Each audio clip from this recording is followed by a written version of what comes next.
Alors bonsoir, bonjour chers amis et que la paix du Christ soit avec vous. Voilà, nouvelle vidéo aujourd'hui, vidéo entretien avec le Père Louis-Marie Guiton qui vient de Toulon concernant le parcours Revivre destiné aux personnes séparées ou divorcées. Voilà, donc là nous sommes actuellement à Mérargues, dans mon village, avec ma magnifique église. Voilà. Alors cette vidéo entretien a été réalisée le vendredi 30 juillet dans le cadre, j'ai rencontré le Père Louis-Marie lors de l'édition et la session Priscille et Aquila qui s'est déroulée à Sainte-Tulle à côté de Manosque du 26 juillet au 30 juillet. Donc cette vidéo a été réalisée le vendredi 30 juillet à Sainte-Tulle. Voilà. Bonjour mon père, alors est-ce que tu pourrais te présenter s'il te plaît? Je suis le père Louis-Marie Guiton, je suis prêtre du diocèse de Fréjus-Toulon et actuellement curé de paroisse, curé de la paroisse de Lagarde qui se trouve juste à l'est de Toulon. D'accord, très bien. Et alors est-ce que tu pourrais nous parler de quelque chose qui te tient à cœur? C'est vraiment ce parcours qui s'appelle Revivre. Donc vous aurez toutes les infos de toute façon sur, en dessous de la vidéo. Et je ferai aussi un gros plan sur l'affiche officielle.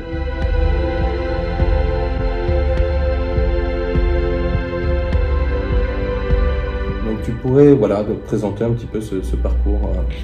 Le parcours Revivre, c'est un parcours qui s'adresse aux personnes qui ont fait l'expérience de la séparation dans leur couple, soit qu'elles étaient ensemble et qu'elles se soient séparées, soit qu'elles étaient mariées et qu'elles aient vécu l'expérience d'une séparation ou d'un divorce. C'est un parcours qui est né dans la famille Alpha. C'est vrai que Alpha, ce sont des parcours qui sont originaires d'une paroisse anglicane de Londres, HTB, Holy Trinity Brompton. Le parcours Alpha, c'est une sorte de première annonce de la foi chrétienne autour d'un repas et avec la possibilité de temps de partage. Et donc je dis famille Alpha parce que après le parcours Alpha classique sont nés d'autres parcours plus spécifiques. Par exemple le parcours pour les couples, le parcours pour les parents, le parcours pour la prison, Alpha étudiant, Alpha jeune. Voilà, donc bon, beaucoup de parcours avec des cibles et des objectifs peut-être un petit peu diversifiés, variés. Et celui-ci, donc qui s'appelle Revivre en français, mais qui s'appelle en anglais Restored Life. Donc des vies renouvelées, des vies restaurées. Et donc la question qui se pose, c'est comment justement revivre après l'expérience, le drame, il faut bien le reconnaître, d'une séparation ou d'un divorce. D'accord. Parce qu'en fait, c'est vrai que on peut être malheureusement spectateur de quelque chose qui est terrible dans notre société, c'est de voir vraiment, je sais pas ton regard dessus, mais de plus en plus de divorces, des couples déchirés, des enfants qui subissent finalement et qui sont victimes elles aussi de ces séparations. Alors depuis une quarantaine d'années, on peut voir véritablement vraiment oui, alors justement, on sait bien que c'est une question qui touche beaucoup de monde aujourd'hui.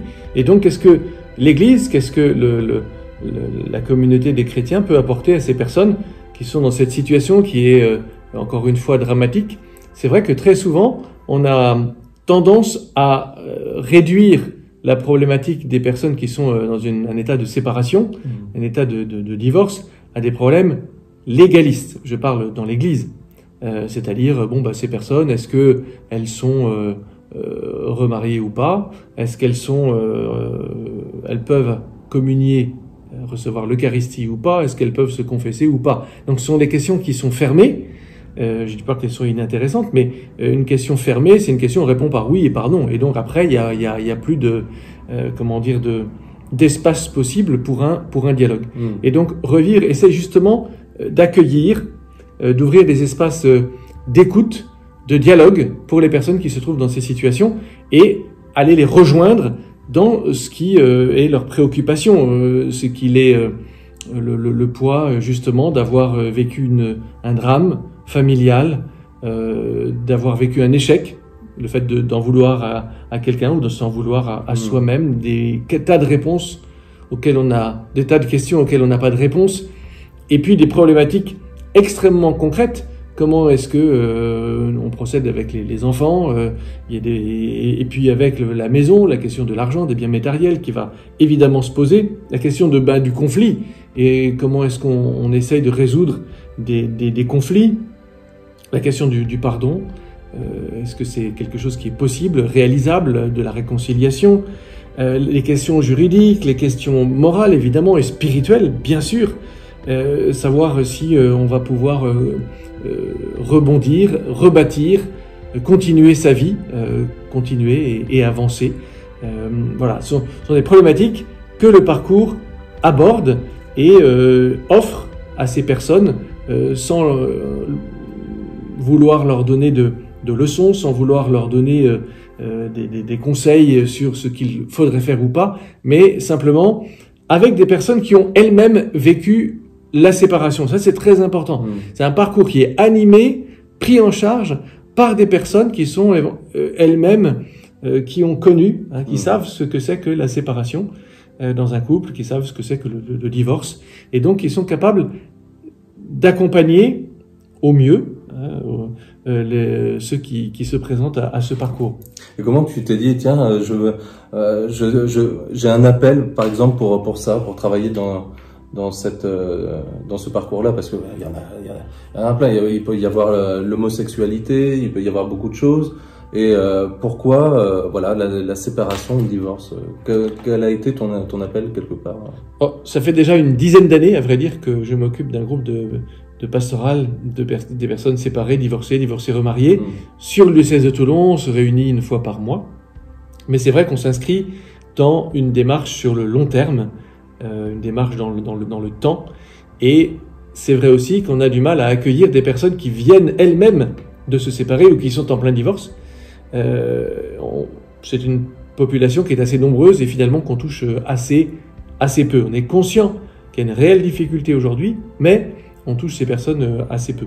Et donc du coup, quand j'ai rencontré et découvert ce parcours Revivre, je me suis dit que peut-être là, il y avait une proposition, une piste possible pour ces personnes que nous n'arrivions pas à toucher. Et effectivement, on a eu l'occasion à Toulon de le lancer déjà, de le vivre déjà 2 fois. Alors l'an dernier, c'était un peu particulier. Le Covid a arrêté un petit peu tout ce genre d'initiative, mais on espère bien redémarrer ce parcours Revivre à la rentrée 2021, donc au mois de novembre 2021 à Toulon. D'accord.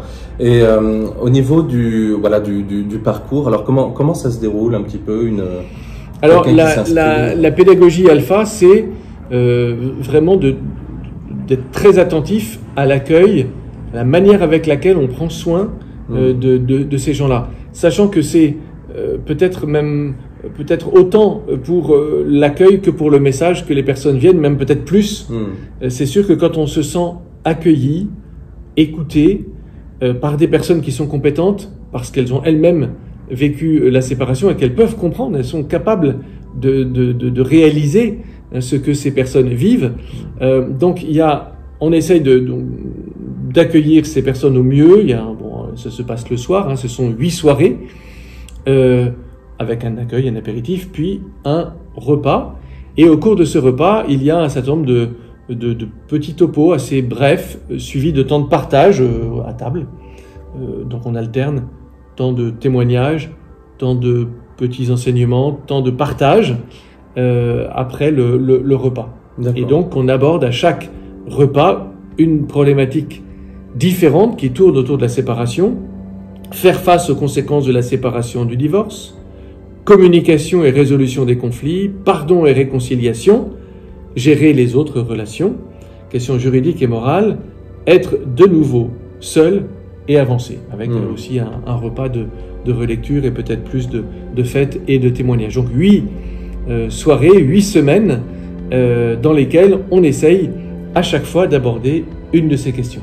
Est-ce qu'il y a pareil, est-ce qu'on parle de Dieu, voilà, l'enseignement C'est vrai que Alpha clairement est de naissance, d'origine chrétienne, puisque Alpha c'est né donc dans une paroisse anglicane et qui a été vraiment diffusé très largement en France, c'est vrai, beaucoup dans le côté catholique, mais ça s'adresse à tout le monde en fait, parce que c'est une problématique qui rejoint beaucoup de monde.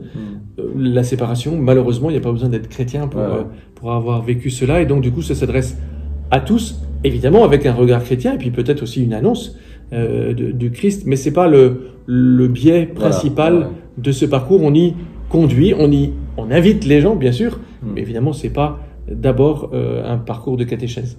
Et la population qui vient pour ce parcours, on peut dire c'est le profil des personnes, c'est quel âge à peu près? Généralement, ce sont des personnes d'abord seules, parce que du coup, la cible, les personnes qui ont vécu une séparation, c'est assez large finalement. On parle de séparation au sens du couple, c'est-à-dire c'est pas j'ai perdu un enfant, oui c'est une séparation, mais c'est pas comment dire, la problématique de revivre. Donc des personnes qui sont généralement seules. Des personnes qui sont soit en cours de divorce, soit qui l'ont vécu finalement assez récemment. C'est un parcours qui attire des personnes effectivement qui sont peut-être un petit peu plus jeunes que celles qui suivent nos parcours de pastoral dans les diocèses, qui sont peut-être un peu plus mûrs, qui ont un peu de recul. Et donc c'est vrai qu'on a une population peut-être un peu nouvelle, un peu renouvelée, et qui répond finalement à un besoin immense aujourd'hui. Et aussi à un appel du pape François, parce que finalement, ce que le pape François nous dit avec Amoris Laetitia, c'est qu'il faut être capable d'accompagner les personnes plutôt que de donner des principes, des règles, des commandements. C'est pas les commandements qui convertissent, c'est précisément ce que Jésus demande à ses apôtres. On reconnaîtra que vous êtes mes disciples à l'amour que vous aurez les uns pour les autres. Comment est-ce qu'on se fait proche? C'est un peu comme le bon samaritain qui doit répondre à une question: quel est mon prochain? Et Jésus ne répond pas à la question quel est mon prochain, mais de qui dois-je me faire le prochain? C'est moi qui dois me faire proche des autres. Et donc, Revivre répond à cela. Je veux essayer de me faire proche de ces frères et sœurs qui ont expérimenté douloureusement dans leur chair, dans leur vie, la séparation. Et là, sur Toulon, par exemple, donc ça fait combien d'années et combien de personnes qui ont pu assister au programme en gros, il y a eu 2 parcours qui ont pu se faire en entier. Il y a eu une cinquantaine de personnes, peut-être entre 40 et 50. Et il y a tout un groupe, bien sûr, de préparation de personnes de Toulon. Et on espère bien, au mois de novembre 2021, pouvoir reprendre ce parcours à Toulon, dans la paroisse Sainte-Thérèse. Et au niveau des fruits, voilà, qu'est-ce que tu as pu observer après un parcours? Parce que les gens peuvent refaire aussi, c'est pas un seul parcours ou plusieurs, ou ils peuvent revenir plusieurs fois On peut revenir plusieurs fois, mais je sais pas si c'est vraiment fait pour cela. Je pense qu'on peut éventuellement, un petit peu comme dans la pédagogie alpha, on peut se joindre au groupe de présentation et d'organisation de Revivre. On peut se joindre tout simplement à la pastorale pour les personnes séparées, divorcées ou divorcées remariées, parce que justement il y a des lieux comme ça maintenant qui se développent, qui existent un petit peu plus dans l'Église aujourd'hui. Une pastorale donc de l'accompagnement. Alors les fruits, du coup on touche une population un petit peu nouvelle qu'on avait moins l'habitude de voir, qui trouve un lieu de fraternité finalement, un espace de fraternité. C'est aussi le pape qui ne cesse de nous exhorter à ces relations fraternelles, Fratelli Tutti, c'est le titre de sa dernière lettre encyclique. Donc effectivement, des gens qui sont heureux de pouvoir simplement être accueillis en vérité, sans jugement, on n'exige rien, il n'y a pas de... Oui, parce qu'avec la Covid, en plus, ça a isolé encore plus les gens. Et finalement, une parole, un accueil, une écoute, c'est du plus pour ces gens-là, quoi. C'est dans un monde qui est de plus en plus individualiste. La maladie aussi a séparé les gens, on leur a mis même un masque pour plus parler. Donc quelque part, c'est vrai que l'écoute et l'accueil de l'autre, je pense que les gens ne demandent que ça, quoi. Oui, et alors, c'est vrai que j'avais pris quelques citations du pape François qui nous exhorte à la tendresse et à la miséricorde. Et je dois avouer que ça répond véritablement à cela. C'est-à-dire le pape nous dit comment est-ce que dans l'Église on essaye de comment dire, de faire vivre cela aux autres. Alors, juste c'est un extrait d'Amoris Laetitia. Le pape nous dit que l'Église a pour mission d'annoncer la miséricorde de Dieu. Il appelle à la révolution de la tendresse. Comment? Ces personnes, ce ne sont pas des problèmes à résoudre. J'ai peut-être pas la solution, d'ailleurs, humainement parlant. Donc, ce ne sont pas des problèmes à résoudre, des cas. Comment on s'exerce en morale à voir un petit peu quelle est la situation, mais ce sont des frères, des personnes à aimer. Donc leur annoncer la miséricorde, et le pape appelle à une révolution de la tendresse. Donc la miséricorde de Dieu qui est le cœur battant de l'évangile. Elle doit faire parvenir au cœur et à l'esprit de tous les hommes. L'épouse du Christ adopte l'attitude du Fils de Dieu qui va à la rencontre de tous, sans exclure personne. On peut penser bien sûr à la Samaritaine dans l'Évangile, qui était une femme qui avait vécu beaucoup de séparations, parce qu'elle a eu 6 maris, et celui avec lequel elle vivait n'était pas son mari. Mais Jésus va à sa rencontre, suscite en elle un désir profond, en disant, mais bon, tu me parles des événements là qui sont un petit peu à la surface, mais au fond, ton cœur profond, qu'est-ce qu'il désire? C'est inviter finalement les personnes à découvrir qu'elles ont un cœur qui est encore là, même s'il a été extrêmement blessé, que Dieu les aime, que Dieu ne les juge pas, ne les condamne pas, mais les invite à faire un cheminement avec lui.